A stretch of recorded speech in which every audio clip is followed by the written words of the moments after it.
Joseph in exile. And he had this dream, these two different dreams. We didn't detail those to you, but the dreams are that he's going to be elevated and he's going to be the man. Everybody say he's going to be the man. He's going to be the man. And he's persecuted for those. There's tremendous opposition to Joseph's dream. There's great opposition to your dream. Joseph's dream, if we look at it, actually was God's way of rescuing and saving his people and bringing about the promise of Genesis 15, verse 13, where God says to Abraham, your descendants will be carried off into captivity for 400 years. This is the moment that captivity starts for God's people. So start the time clock right here. Joseph is now in Egypt, and that's when the 400 years begins. And he's got this opposition to the dream, and he's sold into slavery. And there he is in Potiphar's house. And there's an emphasis, if you look at the text there, it says Egyptian 3 different times. Because Potiphar's not just an Egyptian, and it says it 3 times to point the fact that he's Egyptian. The text is saying something different. What it's saying is Joseph is sold into slavery. He's in an Egyptian's house. Joseph is under the rulership of an Egyptian. He is he's an Egyptian master slave. The point is that Egyptians hated Canaanites. They hated Canaanites, and they especially hated those of the Abrahamic covenant. They hated them. They hated them. Jews have been hated forever. You see, if the enemy could wipe out the Jews, then he would prove that God doesn't exist. But he never will. And I will tell you that God guards over Israel. God guards over Jerusalem. And we will see in the days to come the fullness of the Gentiles. And you'll see Jews ushered into the kingdom at a rate that's unprecedented. You need to pray for the peace of Jerusalem. You need to pray for Israel. God surrounds Israel, surrounds Jerusalem. Psalm 125, both now and forevermore. And he will jealously guard over it. And so here it says Egyptian. The reason it's saying that is Joseph's not just a slave. He's in a house that hates him. So he's not just sold. I mean, that's bad. That's pretty bad. I mean, he's sold into slavery. That's rough. That's difficult. But it's not just that. He's in a home of great antagonism and strife. And the Egyptians, that's why it says it 3 times. They hated the Jews. And so Joseph is not alone. And you can fill your notes in. We'll probably get a couple of these. Joseph's not alone. God's with him. Everybody say God's with him. Now, we didn't read through all of the verses, but verse 2, verse 3, verse 23, it says that God is with Joseph. God was with Joseph. Listen, if God's with you, then you have nothing to worry about. Oh, you might suffer. It might be difficult. It might be painful. But if God's with you, the creator of the universe, he took the hammer of creation. He struck the anvil of time. He caught the sparks and he threw them out. And those are the stars. He named everyone. And if he's with you, you have nothing to worry about. If God called you to it, he'll anoint you to do it. If he gave you a dream, he'll bring it to fruition. Oh, you might be feeling like you're a slave right now. You might be feeling like you're in a home of strife and antagonism. But God, if he's with you, if God's with you, you can do it.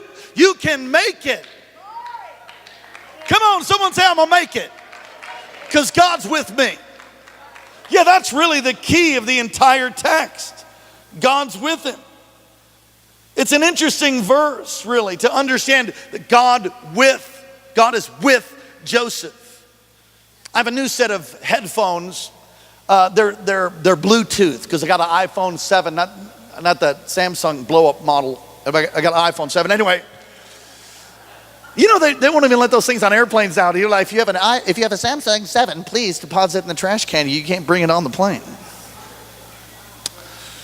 So it doesn't have a jack, which is kind of like jacked, right? You know, you'd like to plug your headphones in, but it's Bluetooth. And I love worship music, and I'm an auditory learner, so I listen to preaching, I listen to the Bible, and so I went and got myself a Bluetooth set of headphones. How many know what Bluetooth is? All 10 of you. Praise the Lord. So there's this function where the Bluetooth headphones have to be paired to the device, to my phone in this case. Let me say it this way. Pastor Josh left me in the green room, which had the glory on it. Man, I got touched by the Lord back there with all that espresso and everything. And I noticed in the corner a speaker. And I went over and messed with it, and I finally got it turned on, and then I had to pair it to my computer, and when I did, it went, doom, ta. How many of you know what I'm talking about? This was kind of like, whoa. That's the picture of God with Joseph. That God was with him, he's walking with him, he's paired with him. Come on, is he with you like that? Listen, if he's not with you like that, you need to change some things, because he's not the one that moved. We're the one that need to draw near to him, and he draws near to us. God was with Joseph, and though he was in slavery, in an antagonistic environment, God is still with him. And he's so with him that everything in Potiphar's house begins to prosper. It reminds me of Obed-Edom when the ark moved into Obed-Edom's house. Boom, everything changed. So now Potiphar purchases this Hebrew slave who comes into his home, under his roof, and everything he does prospers. In fact, the last verse we read, it's the house and the field. So that means that everything, all the sheep multiplied, the flocks grew, all of the vegetables and the gardens, and everything flourished. It was just like everything changed. I mean, it'd be raining somewhere else, but over Potiphar's house, it'd just be like sunshine. And so when Potiphar looked at Joseph and he saw it's for the sake of Joseph, it's like, what's with this guy? He saw that the Lord was with him. So that to me means that Joseph had to talk maybe a little bit about the Lord. He saw that the Lord was with him. And Potiphar had to be like, Jack, that's an awesome employee. Because when he moved in, all of a sudden, I got sunshine on a cloudy day. Yes. When it's cold outside, I got the month of May. Yes.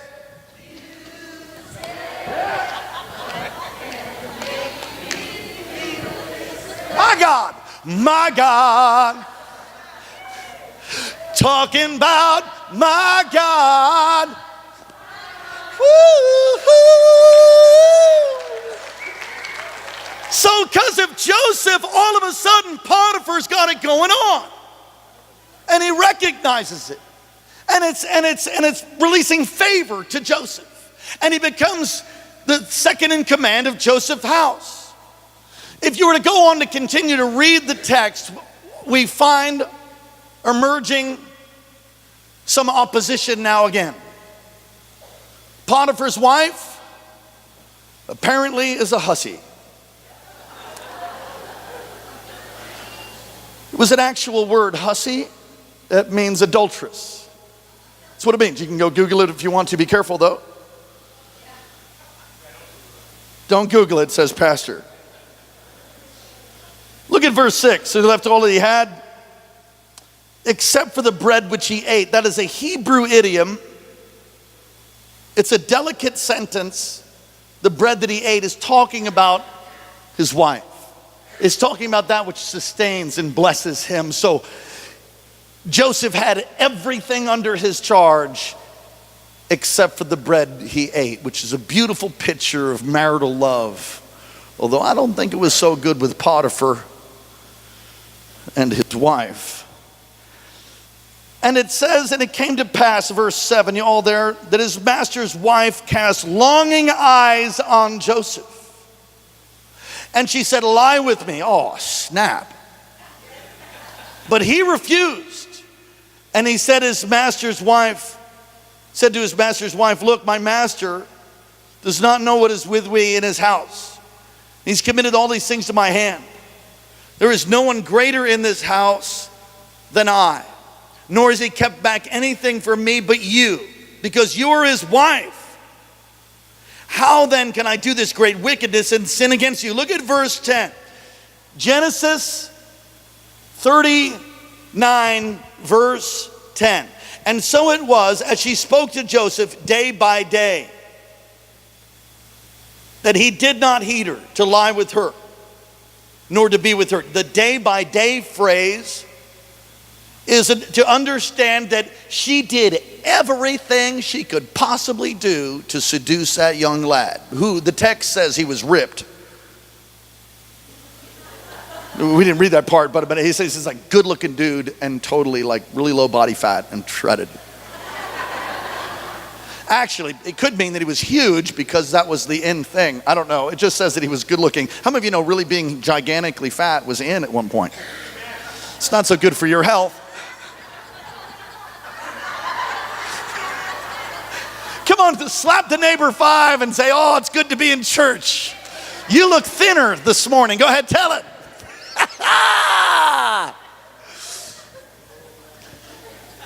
So she cast longing eyes. By the way, that's where sin will start.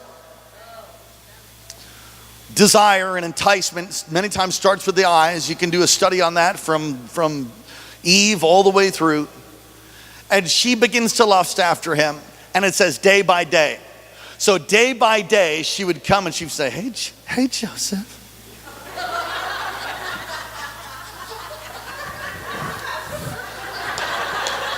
And she'd try to work him. And he'd be like, oh no. He'd go do something else. Day by day is a picture of her doing everything with it. So all the fine dressing and wearing all of her Egyptian clothes, putting on fragrances didn't work. So then she tried dancing.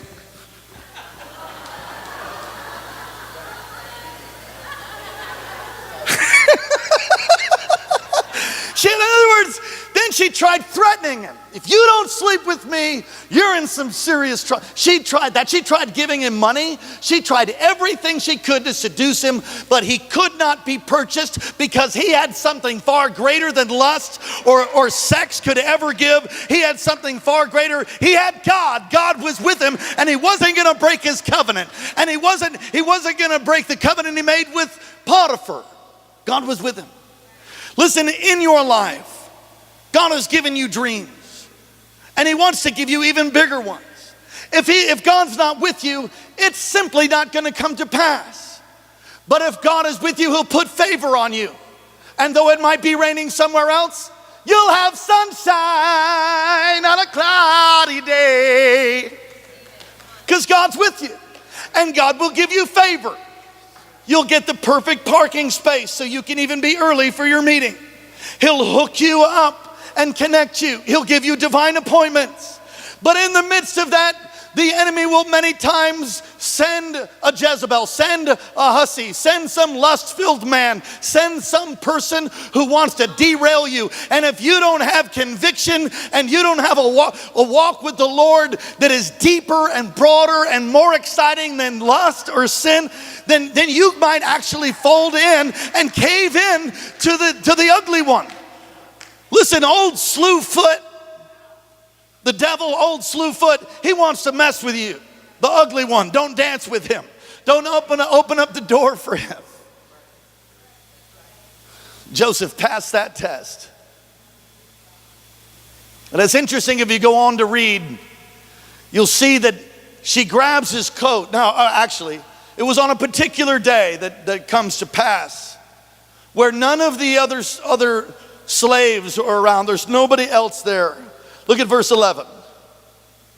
But it happened about this time that Joseph went into the house to do work, and none of the men of the house were inside. And what many believe is that there was a festival where they had gone to the temple. They'd gone to do their idol worship, and that's why there's nobody around. But Joseph didn't go because he wasn't an idol worshiper. He was a lover of God Almighty. And so he's home. And Sister Hussy, she stayed home because she figured, oh, this is my opportunity. I'm going to get him again. Day by day, I've tried, this is it. There's nobody here, I'm gonna jump him. Right? And he runs, and she takes his garment, and he runs away, and she holds out. Joseph could have knocked her out. Joseph could have restrained her. Joseph could have done all kinds of things, but in meekness and humility, he just runs. Listen, running's a good thing.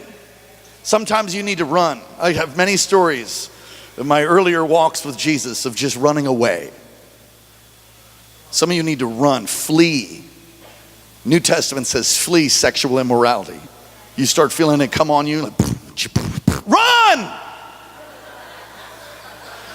He runs, she takes the garment,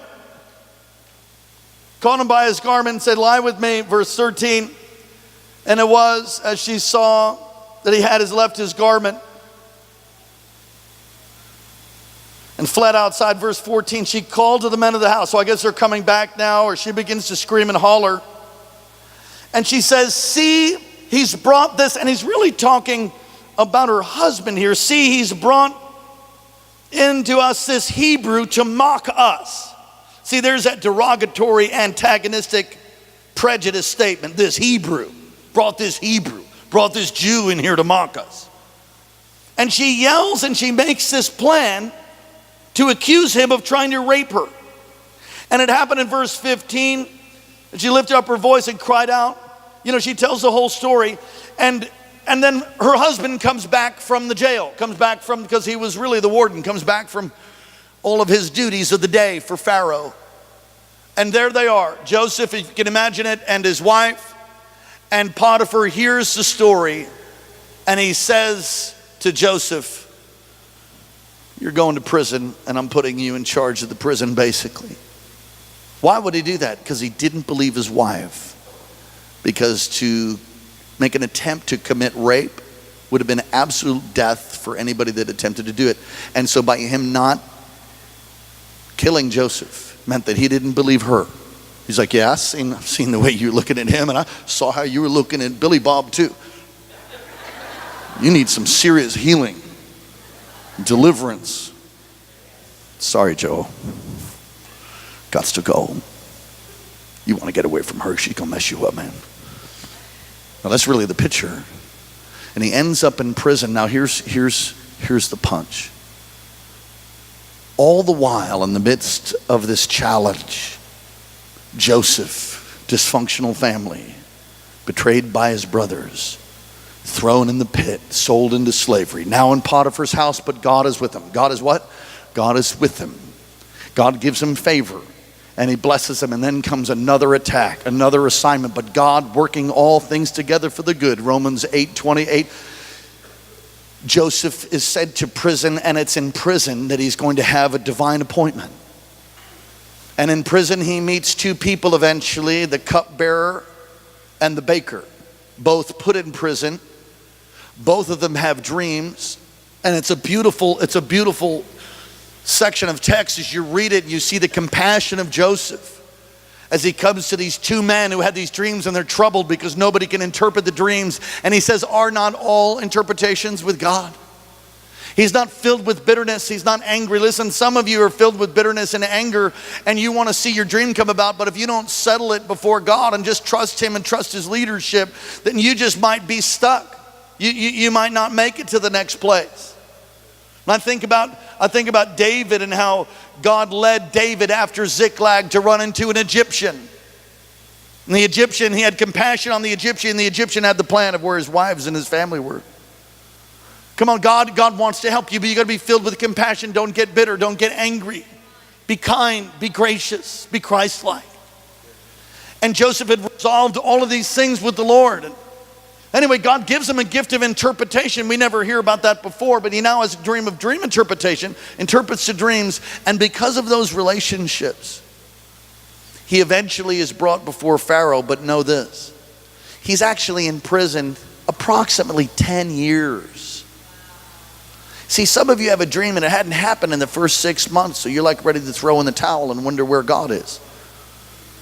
Come on, a day is like 1,000 years, and 1,000 years is like a day. And he says, I'm going to be there in just a second. You could do the math on that. God is outside of time.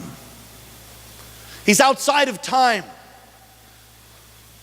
So when the fullness of time came, God sent his son in human likeness, a man, fully God, fully man. When the fullness of time had come. See, time is something that we have that's outside of eternity. Eternity, there is no time in eternity. God is outside of time. So when he looks down, he sees you being born and he sees your death. He sees everything in between. He sees when you got saved. He sees when you had that impartation, when you had hands laid on you and the Lord touched you and he opened your eyes of your understanding. And he sees when he gave you the vision, when he gave you the dream, and he sees the fulfillment of that and when it's going to come to pass. And so many times we're discouraged. We're like, God, if you gave me the dream, then how come it didn't happen yet? Do you know what time it is? I'm getting old. Really? Come on. You're the clay. He's the potter. And as we watch this life of Joseph, you study the life of Joseph, you see how God had favor on him, how God gave him success, and you see how he faced tremendous opposition and passed the test. In closing, let me say this to you. If you're facing difficulty right now, if you're facing some hardship right now in opposition to your dream, this is a test.